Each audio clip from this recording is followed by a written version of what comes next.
All right, so how exactly do a group of pastoral nomads who have played almost zero significant role in historical record up to this point in history all of a sudden become like the masters of the universe? Um, and really, the key to it is Khan and his innovations in terms of the Mongol army, right? Um, the Mongol army in the 11th, 12th, 13th century is the most mobile army in the medieval world. And a lot of that has to do with their nomadic lifestyle. Mongols are trained to ride horses by like the age of 6, 7. They're trained to hunt with bows from the backs of horses by roughly the same age. And yes, part of that is, military training, but it's also necessary for survival.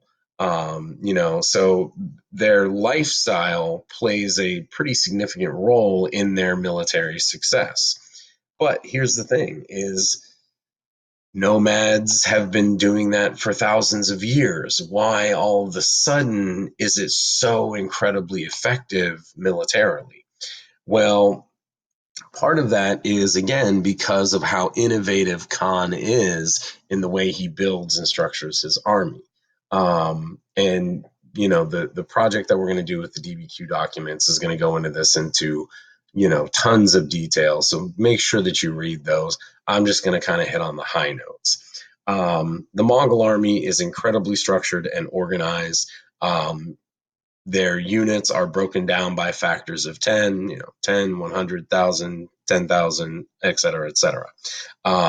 They also have very highly organized methods of communication in which they use battle flags to signal movement and to send orders across battlefields when communication, by horse is not, feasible.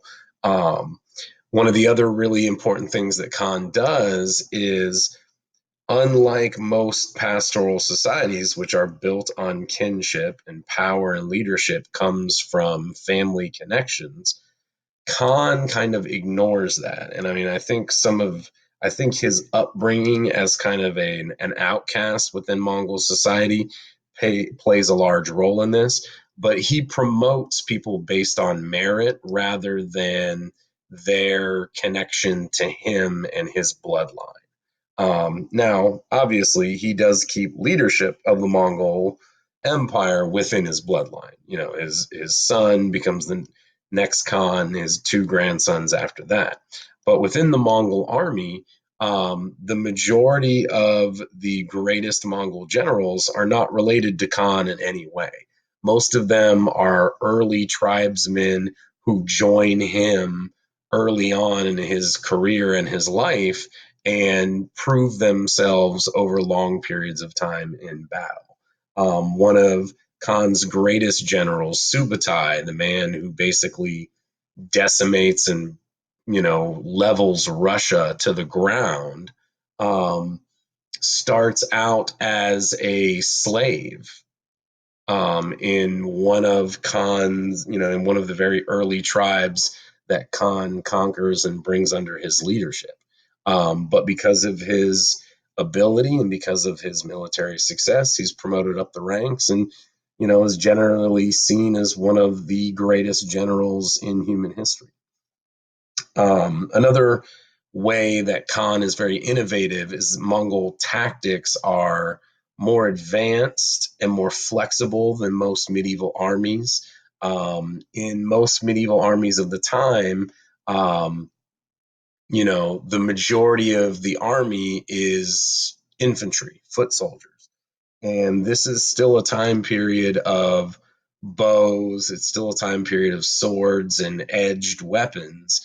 So armor is still at a premium at this point. I mean, if you think about the idea of, medieval knights and medieval samurai, one of the first things that comes to mind are the swords and the armor. And the Mongols take advantage of the size and the weight and the slow maneuvering of their enemies to their advantage. The Mongols are very fast, they're very mobile, they fight from horseback. They very they very rarely dismount to fight one on one. Generally, they encircle their enemies and kind of rain arrows down on them until no one's left. Um, Another way that Khan is very innovative is he's also very aware of his army's shortcomings. Yes, Mongol tactics are very innovative. Yes, the Mongol army is very mobile. Yes, Mongol generals are very skilled and work their way up through the ranks. However, the Mongols are still nomadic. This is still a people who lack a lot of specialized labor, and therefore, technologically, they are behind a lot of their more civilized neighbors. So, Khan is very flexible when it comes to adapting technology from conquered peoples, especially technology from the Chinese and from the Persians. He's also very keen on using skilled labor from conquered peoples to benefit the Mongols. Um, one of the things that the Mongols are best known for is transporting conquered peoples thousands of miles around the Mongol Empire to wherever they're going to best suit what the Mongols need. So, if you visited the Mongol court in the late 1200s, you would find, Chinese astronomers, Persian mathematicians, Indian philosophers, Arab doctors, Persian dancers. I mean, you would see every ethnicity and every nationality present in the Mongol Empire, not only because the Mongols facilitated great travel, great trade, and great communication, but because the Mongols moved millions of people around their empire to wherever they best saw fit. Probably the main innovation that the Mongols are known for, and I don't know if you can necessarily call it an innovation, but I'm going to because it's kind of the Mongols' hallmark is the psychological warfare, especially the use of intimidation against their enemies. This is why the Mongols are known for slaughtering entire cities.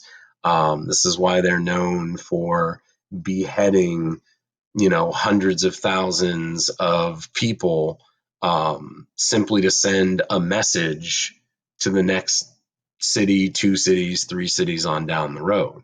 That if you want to avoid this kind of mass murder, then when we show up at your gates, you should surrender. And, I mean, that's generally the ultimatum that the Mongols gave most of their enemies. If they surrendered to the Mongols upon the Mongol arrival, well, then the Mongols generally spared the population. They would loot and plunder the city. They would generally take some women as slaves and as concubines, but for the most part, they would leave the people untouched because, in the Mongol outlook, it was better to just simply have a city submit so that you could then tax them when needed rather than slaughter them wholesale and then lose out on that potential income. But even beyond that, the Mongols are known for, other feats of psychological warfare. They were known to light, light numerous fires. Each man was required to light 3 or 4 campfires the night before battle to give the impression that their armies were larger than they were. Each Mongol warrior was required to travel with, 3 or 4 horses so that he could continue to ride when one horse got tired. He could simply switch horses and continue moving. The Mongols were known for making dummies out of straw and mounting them on the backs of these extra horses, again, to inflate their numbers, make their armies look bigger than they were, convince people to surrender ahead of time so the Mongols wouldn't have to massacre them. So if there's one key to Mongol success, and there's a lot of things that the Mongols do really well. The real key to Mongol success is their army, and the fact that it's basically the most innovative, the most highly structured, the most flexible and adaptable army on the planet during this time